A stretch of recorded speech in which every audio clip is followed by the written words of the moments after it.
Hello everyone, welcome to my YouTube channel online study point. तो चलिए start करते हैं आज का वीडियो।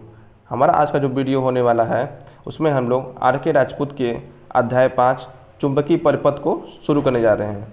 इस अध्याय में ज़्यादा प्रश्न नहीं है, इसलिए हम लोग आज इसको फिनिश कर देंगे। तो हमारा आज का पहला प्रश्न है क्वेश्चन नंबर 1। चुंबकीय परिपथ आमतौर पर एयर गैप होने से क्या फ़ायदा है? तो एयर गैप का जो फ़ायदा है सैचुरेशन से बचने के लिए करते हैं।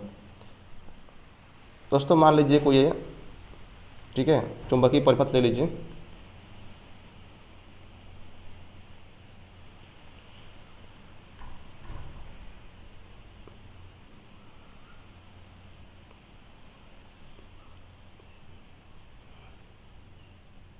इसमें आई धारा प्रोवाइड करा दीजिए, यहाँ पर टर्न हो गया एन। अब एयर गैप होने के कारण यहाँ पे एक फ्रिंगिंग भी होगा। इसके बारे में हम लोग बाद में डिस्कस करेंगे कि क्या होता है फ्रिंगिंग। तो अगर आप बात करेंगे, अगर एन एम्पियर टर्न है और आई एम्पियर करंट फ्लो हो रही है तो उसका जो होगा एम एम एफ वो होगा एन आई। तो अगर दोस्तों ये वो होता आयरन होता तो उसे मैग्नेटाइज करना हमें आसान होता, लेकिन अगर यहाँ पे एयर आ गया है तो उसे मैग्नेटाइज करना हमारा थोड़ा सा मुश्किल हो जाएगा।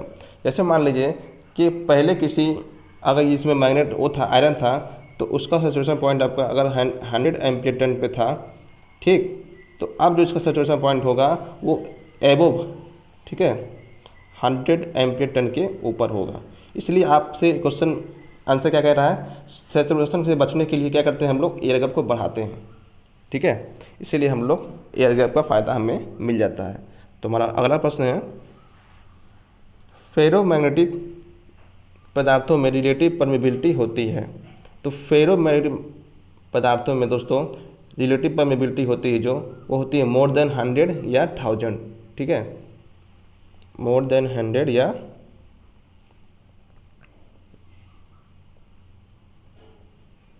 1000 ये होती है फेरोमैग्नेटिक मॉडल का। अब वो अगर ऑप्शन में मिले कि दोस्तों वैसे नॉर्मली आपको दिखता है mu R is greater than 1, ये आपको ऑप्शन में अधिक मिलेगा, लेकिन कभी कभी ऐसा ऑप्शन भी देता है। अगर ये इन दोनों में दिया है तो आप इसी पे ही टिक करेंगे। तो हमारा अगला क्वेश्चन है, चुंबकीय फ्लक्स की इकाई होती है। तो चुंबकीय फ्लक्स की इकाई जो होती है वो होती है वेबर। हमारा अगला प्रश्न है, चुंबकीय परिपथ में परमिबिलिटी तो इलेक्ट्रिक सर्किट में क्या होती है?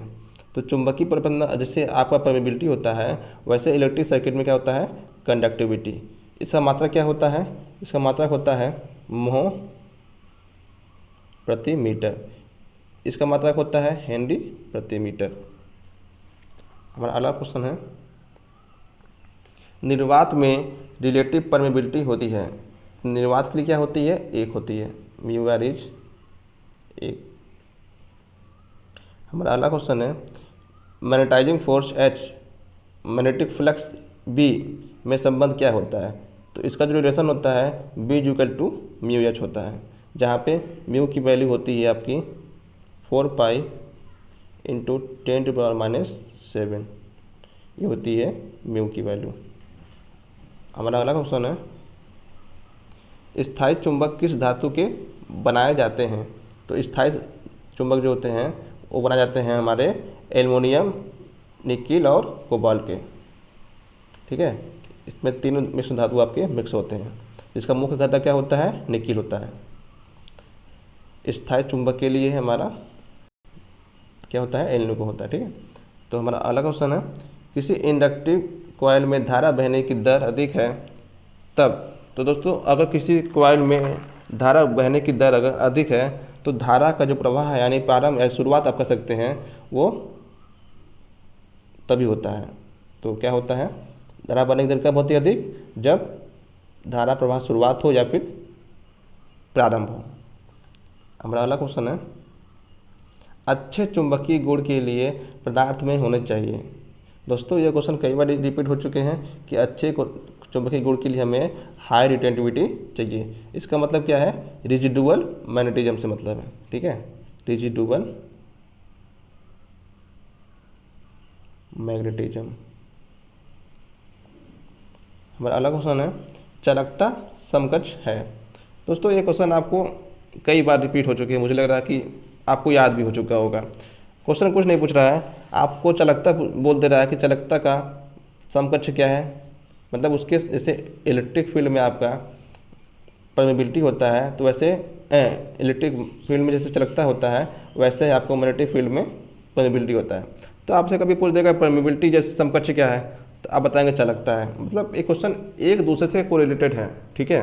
तो आपसे यहाँ क्या पूछा है, यहाँ पूछा है आपसे चालकता के समकक्ष है, तो यहाँ पे ऑप्शन क्या होगा आपका, परमेबिलिटी चालकता के समकक्ष है। तो हमारा अगला क्वेश्चन है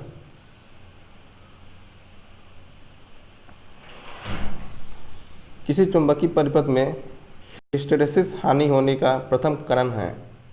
तो दोस्तों हिस्टैरिसीस लॉस होने का प्रथम कारण क्या हो सकता है हमारा, रिटेंटिविटी। क्योंकि आप कभी भी दोस्तों बी एच कर्व अगर बनाते हैं, मैं इसको कई बार आपको रिपीट करवा चुका हूँ, ठीक है। और बी एच कर्व अब बनाते हैं तो आपने देखा होगा कि ग्राफ जो होता है, तो ड्राइंग मेरी पुअर है दोस्तों, ठीक है। ग्राफ जो होता है वो होता है ऐसे ही कुछ होता है। तो ये क्या होती है, हमारा रिटेंटिविटी होता है। अगर ये ग्राफ थोड़ा सा पतला होगा, ठीक, जैसे मान लीजिए आपको मैं भी दिखा देता हूँ, ठीक, तो रिटेंटिविटी में क्या होगा, कम होगा। तो अगर क्या पूछ रहा है क्वेश्चन, क्वेश्चन पूछ रहा है किसी चुंबकीय परिपथ में हिस्टैरिसीस हानि होने का प्रथम कारण है। यानी अगर हिस्टैरिसीस हानि में अगर रिटेंटिविटी नहीं होगा तो हमारा हिस्टैरिसीस लॉस भी नहीं होगा। इसमें मतलब कि हमारा जो प्रथम कारण इसका है, रिटेंटिविटी के कारण ही हमारा हिस्टैरिसीस लॉस होता है।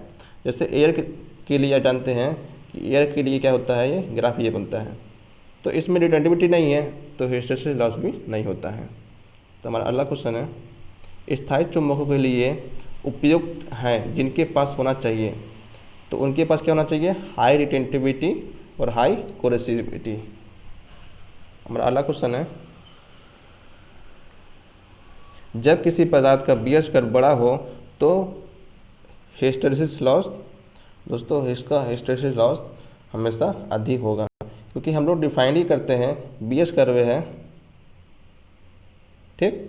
तो ये जब इसका बड़ा होगा B H curve, it means कि इसका हिस्टैरिसीस लॉस भी अधिक होगा और इसका रिटेंटिविटी भी हाई होगा।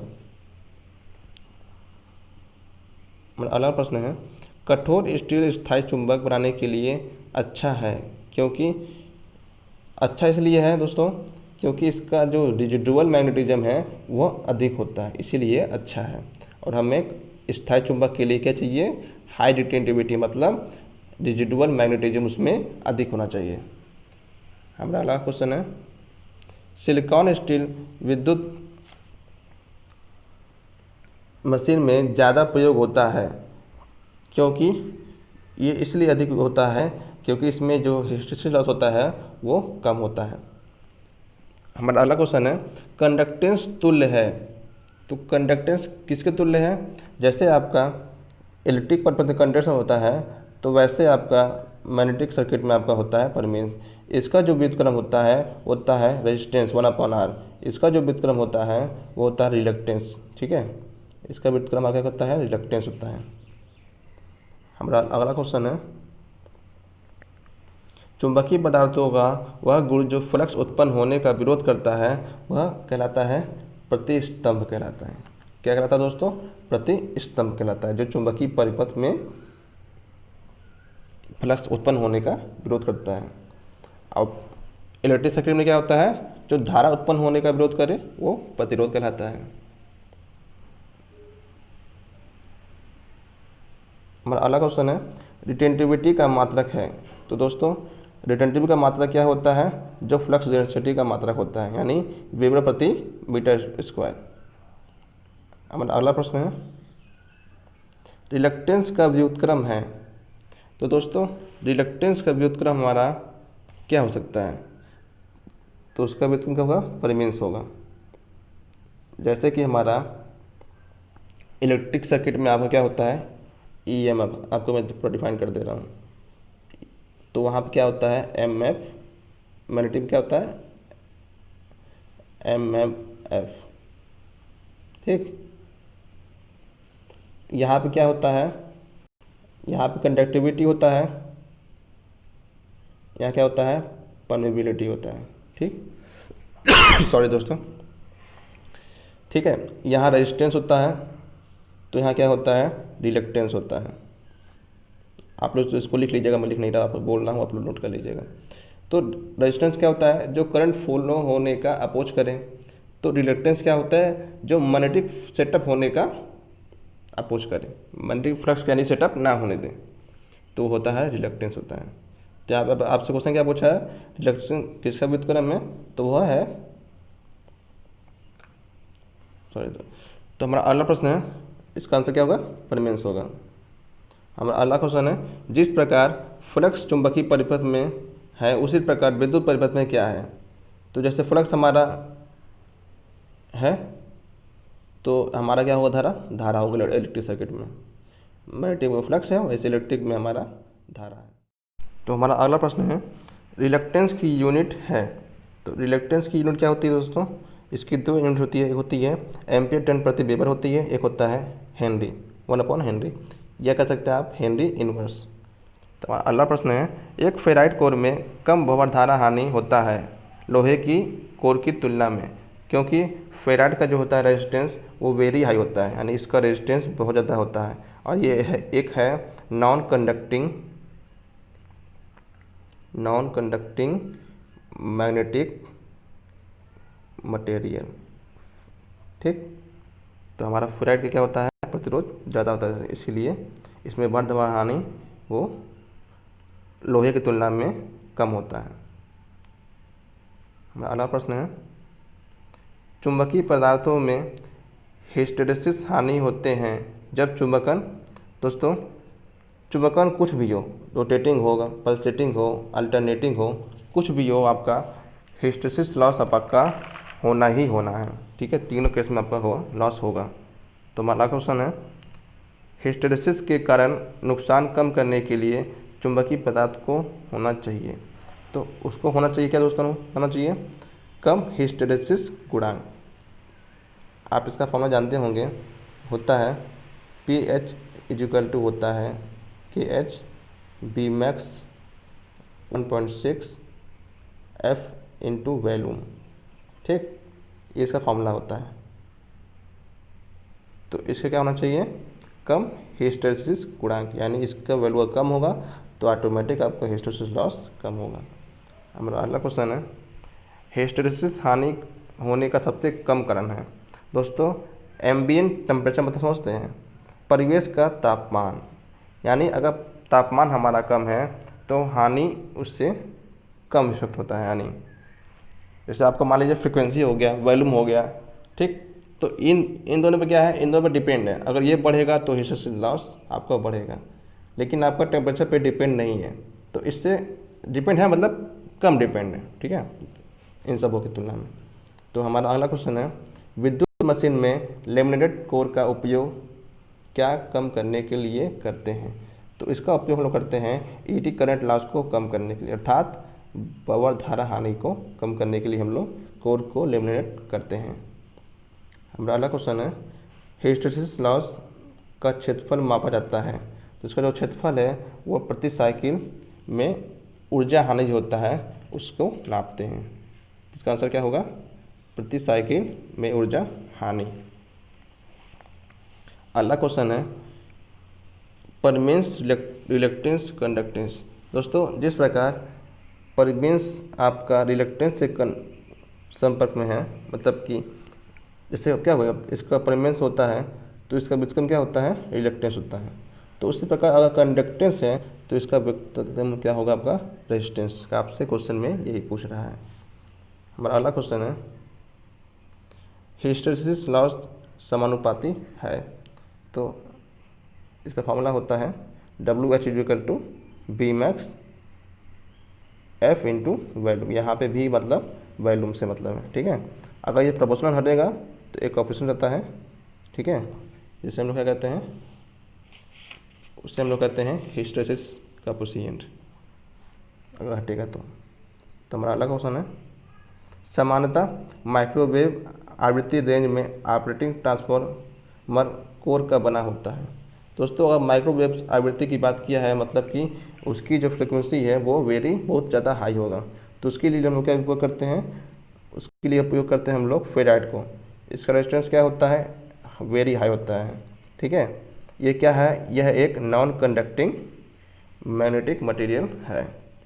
तो दोस्तों आज के लिए बस इतना ही। आई होप यह वीडियो आपको अच्छी लगी होगी।